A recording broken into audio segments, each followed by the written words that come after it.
Welcome to the HR Data Labs podcast, now part of the Redefining podcast network. Join us as we explore the vital role of compensation, strategy, data, and people analytics in navigating today's complex business world. With the resources of Redefining, we're bringing you deeper insights and actionable ideas from top HR experts. Now, here are your hosts, David Turetsky and Dwight Brown. Hello and welcome to the HR Data Labs podcast. I'm your host, David Turetsky, alongside co-host, best friend, partner in crime from salary.com, Dwight Brown. Dwight, how are you? I am good. How are you doing today, David? I am good. You know why I'm good? Tell me. We have our friend from Hyatt Hotels with us, Carlee Wolfe. Carlee, how are you? I'm really good. It's a good day anytime I get to spend time with both of you. I know. We're so excited. You're such an amazing guest. We're so excited you came back. Yeah. From the horror show you had last time. No, I'm kidding. It wasn't that bad. It took me a little bit of time. I thought about it. I recovered. Yeah. I went to therapy. Through a little therapy. Yeah. Medications are wonderful these days. They really help with things. Yeah, they really help us overcome. Yeah, real tragedy. Carlee, we're so glad to have you. But for those of you who hadn't heard Carlee's episode, why don't you give us a little bit of background as to who you are? Sure. Well, you mentioned I work at Hyatt Hotels. I lead our leadership development and org effectiveness group. And in terms of my career, I've spent my career in the talent OD space, my whole career. So I've been in for-profit, nonprofit, consulting. I've worked in different industries. And I'm just loving my time working in hospitality. It's been super fun. General HROD rock star. That's right. Official title. Okay, but Carlee, as we do always with our guests on the podcast, what's one fun thing that no one knows, or maybe somebody knows about Carlee? I think some people know, but I also love this question because it gives me a little chance to talk a little side passion work of mine. Awesome. Or engagement in the community, which is that I work a lot with adaptive sports. And so that's kind of two things. One is I've been working with USA Volleyball in their sitting volleyball program. And if you don't know what sitting volleyball is, it's a Paralympic sport. So think of volleyball, and then you drop the net to the ground, so the net's still active. And people play by kind of moving their bodies on the ground. Wow. And I encourage people to YouTube it, check it out. It's really, really cool sport. So I do that.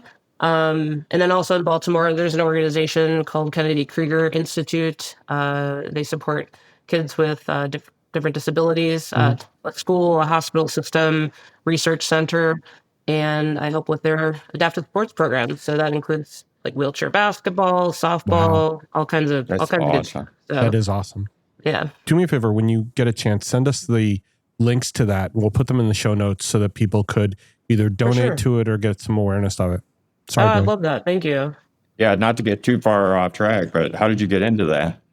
The shortest story is that I was coaching volleyball, kind of started my career. My first job was at USA Volleyball, and I had a friend who was like, hey, you want to coach? And outside of, I knew nothing of what I was doing getting into it, but she helped build my career in the sport, also working at the office. I got to connect with a lot of people who had been around the sport for a long, long time.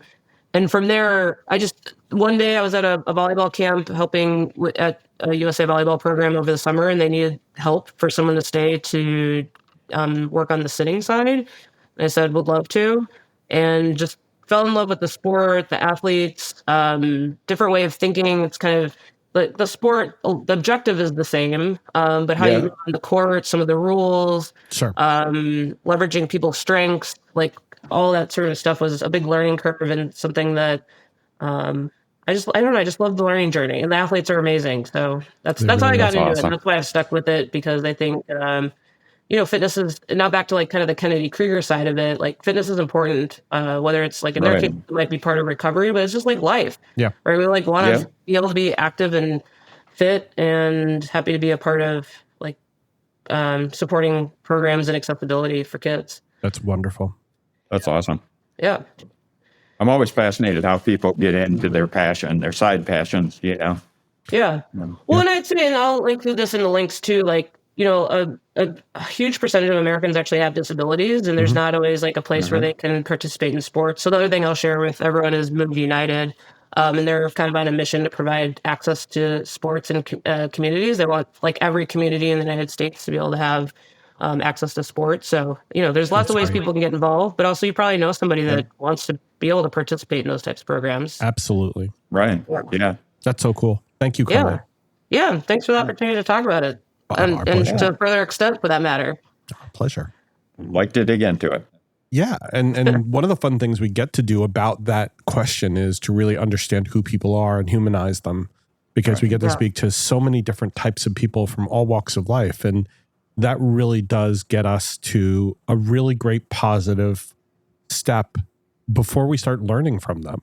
Yeah. And so now that we know the more wonderful things about Carlee, we can appreciate the fact that she's so brilliant and she's also a nice person. The win. So now let's transition to our topic. We're going to talk today about something that's near and dear to the HR Data Labs podcast hearts, which is From Data to Direction, how AI is redefining leadership and growth.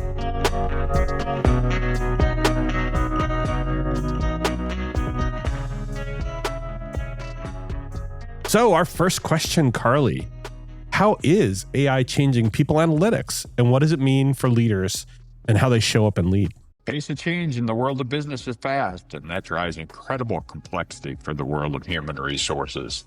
Welcome to the HR Data Labs Brown Bag Lunch, a series of conversations with experts inside and outside the world of human resources on how to innovate, measure, and evolve our practices.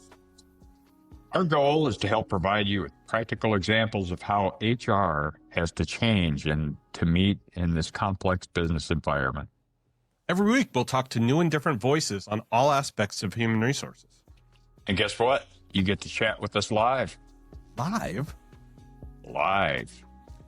So they can answer questions or they can ask us questions? They can ask, they can answer, whatever they want. They get to talk with us live. That's awesome. Sometimes we geek out on the data and technology that underlie the processes that drive the world of HR. But the conversations are always insightful and fun. So please enjoy the HR Data Labs Brown Bag Lunch. Well, thanks for allowing me to come talk on this topic. It's partly, one, it's fun to talk about this stuff, but two, it's kind of pushes also the envelope on what's happening in the space, because so much is changing for AI every single day. In fact, probably like we record this, it'll be available and someone might like check us and be like, I don't know, that seemed like something that happened a really long time ago. So let's reserve that right to... It does change by the day, so you are right. Yeah. 100%.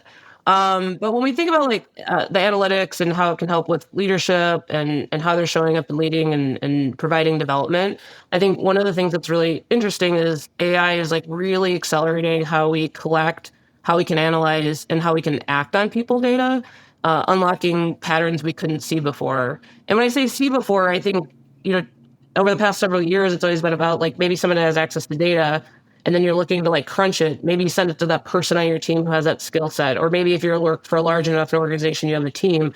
But now these things are at our fingertips, and not just fingertips of oh, here's some stuff that I can sort of see patterns on. But really, you can even use AI to say hey, how's my employee doing against these particular skills and how they're demonstrating in their meetings. And just to kind of bring that to life, we see some of this stuff in our customer experiences already. So think about product recommendation. When you're shopping, you see product recommendations that you are coming in. You're like, how do they even know I like these colors or this type of brand? That's leveraging data to meet you are from the shopping experience. But if you can imagine that from an employee side, right? How are you performing? How are you engaging with others? Right. To be able to have those insights that leaders can then look at their fingertips to then say okay, how can we then prioritize your development needs? How can I provide you feedback that's meaningful? That's super incredible. And I think it's personal and it's meaningful. It's taking sort of the generic feedback that people must used to get and saying hey David, hey Dwight, here's really what that means for you. Yeah. And I think what's cool about that too is it adds a personal layer. I think as we're in this chapter of AI, there's also this question of where do I still have control or influence or what's in my job? And I think that's the stuff that, leaders can be tapping into. And so that adds to their presence, their empathy, in how they're engaging with others. It's such a good thing because when we think about AI, so often we think about the depersonification of people as opposed to what you're talking about, which is the exact opposite. Oh, for sure. And I think that's the opportunity is people to start to ask those questions of like, how can I don't know, how can I bring more of myself back into this like leadership journey and how I'm supporting my Right. team? I think so much of that has come out of the system because we're so bogged down with work, with expectations, with data that maybe we couldn't look at before, where like all of these things. So I think in this intersection of what is literally large transformation at work, like it's happening now, being able to take a step back and think about those questions is important. To me, it's about filtering. You were mentioning before about personalization. Well, personalization means that the AI or the system is cutting away some of the noise that would probably have crowded out the really important insights that person needs to look at. In your example of the shopping recommendations, one of the things that Amazon certainly has gotten better at, and I think a lot of the hotel chains are as well, is learning about what you've done before. And I'll point to Hyatt or Marriott or whomever, and they point to, what have you done before and what might that lead you to do next? So you bought that chainsaw. Well, hey, maybe you need some chainsaw oil, or maybe you need some chainsaw gas, or maybe you need something else that goes along with that. Or you visited Orlando 10 times and Las Vegas 5 times. You might be sick of going to Orlando and Vegas. So why don't we send you someplace cool, different, that has those kind of vibes? Yep. And to me, it's being able to cut away a lot of the noise of, instead of getting everything, just focusing that person on those insights. You mentioned the manager who can now focus on career development for their people. Narrow down that focus and be able to give them the targeted things that are going to be impactful because of patterns we see in the data that lead to those being the right ones. And of course, it's going to learn too, right? Yep. Yeah, I think there's all of that, which would be, I think, really interesting of like, how do you use past to fuel current or future experiences? And I think, you mentioned like stays. And I think about when you're like in a stay, right? What are the things that are important for you? Your room setup, maybe things that are prompted on your TV channel, your choice of housekeeping or not. Oh, for sure. Right. Yeah. For sure. And potentially not even just like housekeeping or not, but what type of housekeeping? Like, is it just about, some adjustments I need to make in my room? Yeah, we saw that you destroyed your TV last time. Was it the programming? What can we do to help with that? You like your pillows fluffed. Could we, give you bed turn down service next time? For sure. Right. What I think about too, like, all right, well, what if you're traveling? And by the way, these are kind of like hypothetical. Like, what if you're traveling for business or you're traveling for pleasure? Like, is there a way to understand that? To your point, maybe based on past behaviors of how you booked or where you're booking. Right. But then when you're there, which credit card you used, or exactly. And then when you're there, how does that inform like what your experience could look like? Checking in, like maybe it's a different type of restaurant recommendation than, oh, you're checking in for business. I know that you just need to go to the market around, within the hotel to grab your snack, and you're good to go. You know what companies are doing really well at that, and I don't want us to get too far afield away from HR, is Uber is doing a very good job of being able to say, hey, you're going to this hotel now. Would you like to use Uber Eats to have a meal sent to the hotel when you're ready, so that if you're hungry, you can eat when you get there? I was fascinated when I went to Florida just recently. That was really helpful because I was really hungry and I did really want to eat when I got to the hotel. But those are the kind of insights that they can get from that data. For sure. What I think, yes, and I want to and to kind of cut us back to your point, like on the HR side of things, I was kind of thinking, you mentioned earlier, like prioritizing like what people are doing with those insights. And so one, from a travel perspective, like if you go to Hyatt.com today, one of the things that's interesting is now instead of just selecting like a location and maybe a type of room, you could say, I want to go scuba diving in, near the Bahamas, and it starts to like fuel your experience. I think about that on the employee side. Well, what if like insights that we know we have? So, for example, in our organization, we do a lot of like correlation between guest and employee sentiment. Like, what are those prioritized things that matter for people, both in the colleague, but also the guest? Well, what if now as a leader, I can say, like, what's the sentiment for my team that I can start to tackle that addresses this guest issue? And it gives not only the data for that, but then some recommendations on what to do with it. Like, I think that's the power of shift of like enabling a leader or a colleague to ask the question, but have the companion or the support of the tools to then fuel the insights that make my action so much more powerful in the end. We know the effectiveness of those actions because we've seen what it's done for other employees in the past. So we have all that data, all that trend information. Absolutely. One of the other things, the low-tech piece of this, too, is the fact that you think about AI and how much it can help to free up time. Mm-hmm. And, I mean, let's face it, from a leadership perspective, one of the most difficult things is finding the time to spend with the people that we need to be coaching and mentoring and, For good so leaders, having the AI tools to really be able to shift the time. And, to shift the time to the things that matter, that are personal to that employee. Yeah. And what do we want to do about it? Think of like how many coaching conversations that you go into, people get feedback, and then maybe it's broad. All right, well, when did you see that? Like, all right, 6 months ago, 3 months ago. So one, does it matter to me? But two, then what do I want to do about it? And I think sometimes that's where we struggle, which is like, hey, maybe I can give you the feedback, I can get you there, but then what do we do next? And so I think that's where also these tools can come into play to help prioritize, like, what are the development opportunities, what's a program, a class, an experience. But then also when you go to do those things, what can the employee learn while they're going through that? And I think you're seeing a lot of that emerge in a lot of different like HCM platforms, right? Being able to have like a curated understanding of the, based on the feedback, the development that can match against that. But then also the ongoing feedback conversation to curate like, hey, manager, next time you meet with so-and-so, here are the top 3 things you can check in on. And it's just the prompting. It takes some of that like legwork out, but it's providing that personal, meaningful experience that I think is just primed for opportunity right now. But do we close the loop on the effectiveness of those things? So they went to the training, they took the development, they listened to their boss, and did something happen afterwards? Are we measuring productivity? Are we measuring change? Are we measuring skills? Is something different after that so we can prove ROI? For sure.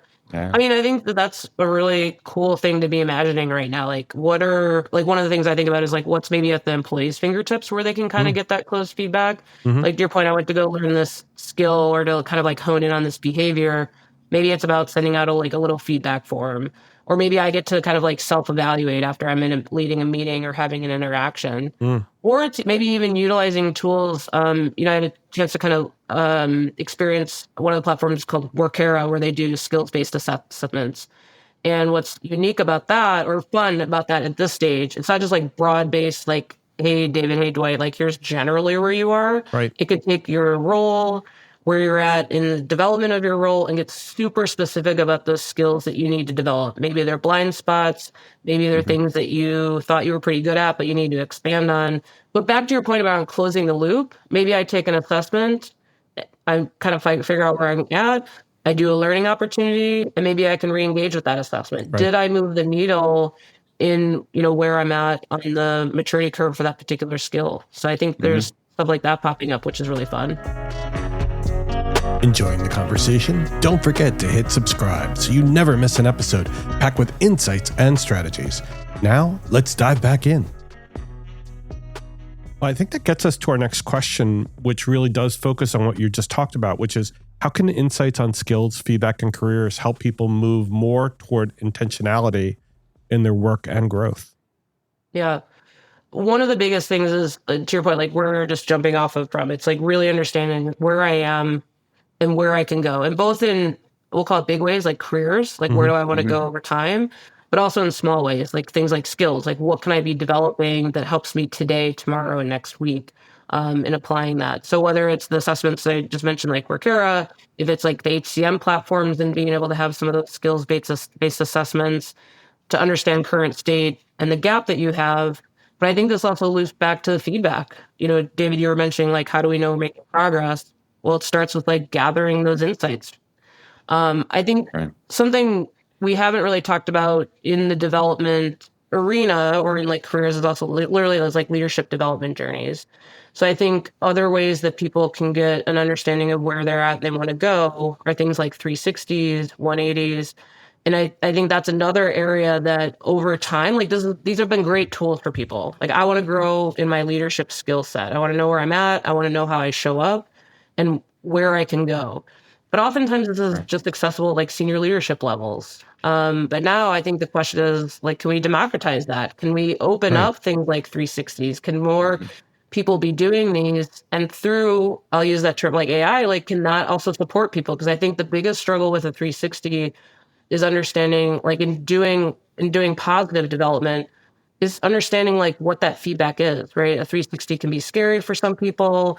It can be hard to see like, where do I want to go with this? But what if we can use like an AI agent or a bot to just give you some of that initial feedback, to go through those initial insights? And they have to be able to do it in a non-confrontational way. Just so like if they were sitting across from a human and giving feedback, the AI can't be, it certainly shouldn't be able to be pushed around, but it also has to develop empathy enough to be able to say, hey, Dwight, I got to tell you that podcast you did the other day, you were being a little tentative with your questions, and give him real valuable feedback without it coming across as being robotic or, I guess it would be robotic unless it can come across as being genuine.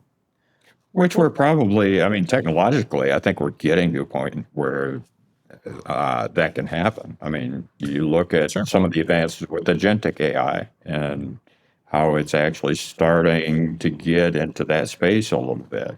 It's learning, but it's really getting into the human neurological thing where empathy could be possible in the near term. Yeah. Well, and then on the flip side, what if empathy still sat in the place with the human, right? The manager, the person that's saying, like, hey, after you do the 360 and you get some of these insights. I've worked for a lot of managers who have no empathy at all, so I don't know about that one, Carlee. We can have hope. Yeah, we could. But it's also a good point. Theoretically, they should have it. Yeah, but it's also a skill that humans need to learn. And I was just going to say, how do we build on those skills? Like if this becomes sort of the opportunity for the leaders of now and in the future to build and apply more empathetic skills, not that we haven't required them, but if the light is that much brighter, that sense of like, I really need to tap into this and lean in on this to get the most from the people that work with and around me. And by the way, myself. So I agree. I do agree. I think empathy is a difficult skill. And it's something that people can build like their entire career for that matter. Sure. But maybe that question is, how do we bring that to the forefront? How do we develop empathetic leaders in a time of transformation to support kind of the shifts that are happening in the world? And this is not an empathetic time. That's where the challenge comes in. How do we do it? How do we get there, right? I actually believe that the robots, the AI, could be potentially more empathetic than the humans can because humans have a tendency to see the glass as half empty and say, oh, yeah, this is all baloney. Whereas, the AI probably doesn't guess that yet. And, Dwight will correct me here that it's all in how you program it. But I see it as an opportunity. No, and I agree with you that honestly, you look at the drivers behind somebody not being an empathetic person, and there's a lot behind that, where with a machine, you can kind of clear a lot of that away. Mm-hmm. And so it's not going to have those same drivers. And so it probably will be more effective in that. Unless you build those woundings in. Yeah, that's true. By the way, I think this is a very interesting conversation in like the world, the very place that we're in of the development of AI and what role it plays. Yeah. Because on one hand, I can understand what you're saying. On the other hand, I think it's quite scary, and maybe that ethical question of, are we saying that empathy can only be placed in a machine that by design is not empathetic from a human emotion? but instead, how do we maybe crack the question we were kicking around the human side of it? So I think this is a fascinating one, and one that if people are not broadly asking, this is to me the right, like the intersection of where do we want to go and how do we do it in the right way, right ethical way that still keeps people connected. Well, we saw a glimpse of this. I think it was this past week that they were doing an experimentation with this Claude system, I think it was. Yep, Claude. And the system, when they talked about decommissioning it, the system actually blackmailed. It was a plant blackmail. They wanted to see what would happen, and the system literally knew it was going to be decommissioned, and so it went into emails, pulled out this email about somebody having an affair, and blackmailed the person. I mean, this was all a false environment. It was all a test environment, but it showed kind of where it could be. And so to this point of empathy, I don't think we're too far off there. Well, yeah. And I think we, because we've done programming, we all know that there's logic, and logic is binary, right? It's yes or no. It's not yes, but it's a cute cat. I don't want to kill it. I don't want to run it over. It's a cute cat. Right. But the alternative is running over 5 people, right? So logic doesn't have that. It has branches, yes or no, binary, 0 or 1. So it has to be built in. All those things have to be thought through. And so to the extent at which it's learning that, or it's learning hey, I need to keep a shiv in my back pocket just in case they want to turn me off. Exactly. I don't know how we got here. This like took a turn. I know. Like employee development. Now we're like David and I could talk. Yeah, David and I could talk on this topic for hours. But I'm gonna bring us back. Like, you bring us back. That's I'm gonna bring us back. I'm gonna bring us back. I'm taking over. Yeah, the podcast hosts have failed at their job on this one. Carlee's putting her fist down. No. But I think it's so important that, like, to your point, it's built on these like algorithms. Yes, no, but like humanness lives gray and with the people, and so both.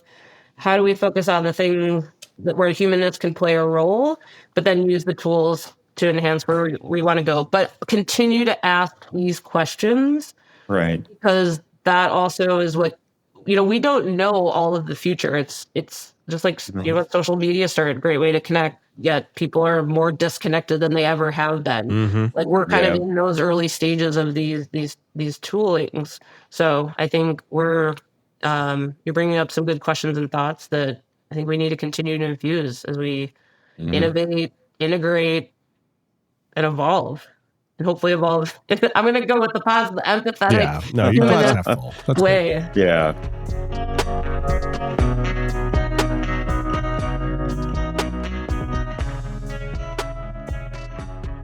Let's touch on the third question, because I think this will really take us home, which is, what does it look like when we treat development with insightful and data-driven coaching, like ongoing, personalized, and real time? I love like the feedback question, and especially like the personalized piece. I think we started with like sports, so I'm going to end us with sports. Okay. Athletes get feedback in real time all the time, whether it's like a play, it's in a timeout, it's post game. We probably see it, whether we see it in broadcast, but you see it in real time on the court side. I think our question is, how do we start to like bring that in for employees? And I think there's ways that employees can have access to this. Like, I'm just going to come up with like a simple tool. Like, think about like Microsoft today. In your Outlook calendar, you can see, hey, how am I being productive? Where can I add more thinking time? Stuff like that. So that's like immediate feedback that we can be providing in executing our roles, but also in how I show up. Like, how am I getting feedback from others? How am I getting insight into how I'm making impact? If I'm delivering a project, can I get better business results that are fueled into my particular project that's like fed back to me? We talked about, maybe this is better connection with the humanness and feedback.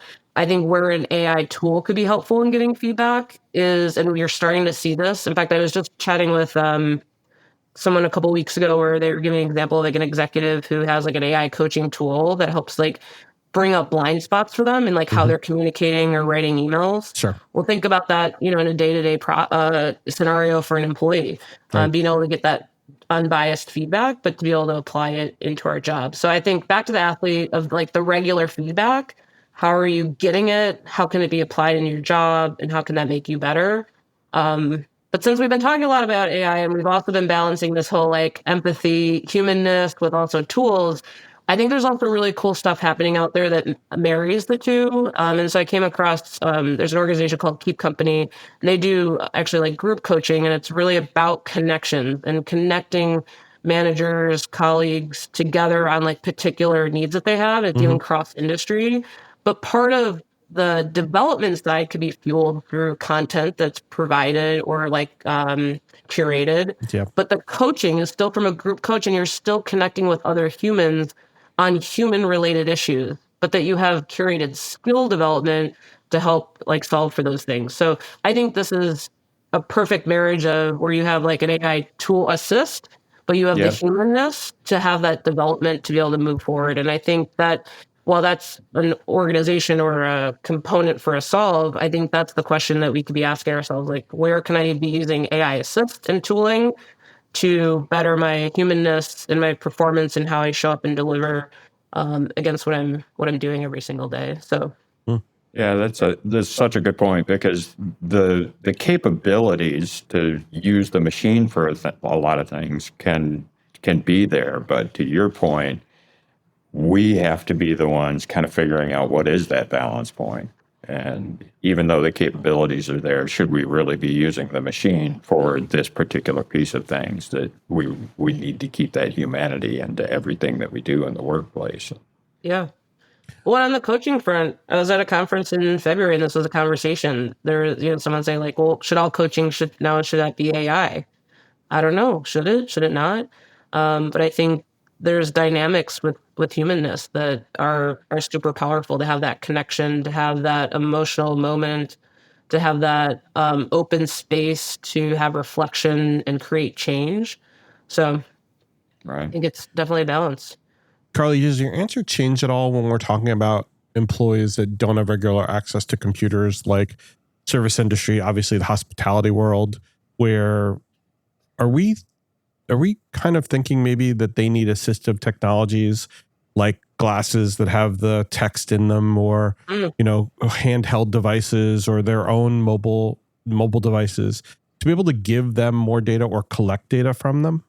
Oh, for sure. I think that that's like a huge opportunity. I mean, you mentioned like just in our industry, like I think about like housekeeping. Maybe I'm like new on the job. I'm in a room that's organized a certain way because there are standards for how the room should look, and maybe I need a quick reminder, or maybe I come up against a scenario that I need help with that I haven't seen in months, but I can like take a picture of it, get some immediate feedback on. I also think like capturing. I think about like walking the halls of a hotel, like maybe that lights out. Right. I love the idea of the glasses. Like I can just snap a quick picture. I think those are just a few things that randomly just came to my mind. But I think for sure equipping people, I think those are all tools to help the employee feel more empowered, confident, but also better deliver on what are ultimately, in that case, like guest expectations. Oh yeah, because you must have SOPs on pretty much everything in the hotel. And measurement. How many rooms cleaned per hour, or how much laundry done per day. I mean, I'm sure there are lots of metrics that you're tracking and giving immediate feedback to those employees that are on the front lines. Yeah. Feedback, new ideas, where they can add feedback, ideas, like then becomes, so much of those jobs like become a part of, like, it's the routine. It's I've been here, I know, like I've built the muscles around these things. Well, what if I can learn from other people and make that time so much faster because I have it at my fingertips versus like, I happen to like pass you in the hall, or we ate lunch together, but that you have like 10 years of insight, experience, and encouragement into a tool that then is serving me real time. Yeah, because a lot of organizations don't have computers in front of every single person. And so I'm hoping that they get assistive technologies, they get coaching, they get feedback, they get all the things we've been talking about using AI that help their job every day. For sure. what I love the things that you brought up, and I think it's also like those might be new technologies like a wearable, but also like what are the things that you use today, like walkie-talkies? Like what if there's a channel just for actually like an AI assist versus like I'm just spewing into another colleague, like the one-to-one channel. So I think there's also meet people where they are, and then also what can you add on, which is kind of cool. That is cool.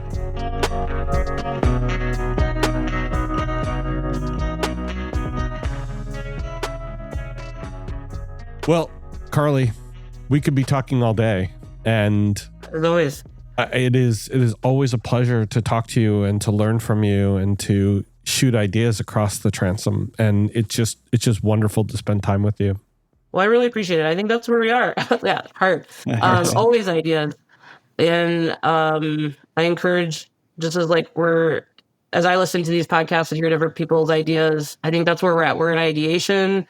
We're in like challenging both like the future of what's possible and where we want to be intentional. But I think certainly in the how do we equip, support, and enable like the future of tomorrow is a big one. So I appreciate the opportunity to talk, to kick stuff around, and always a pleasure to chat with you both. It's always fun being able to think about how do we use technology for good. And today's podcast has really driven that home.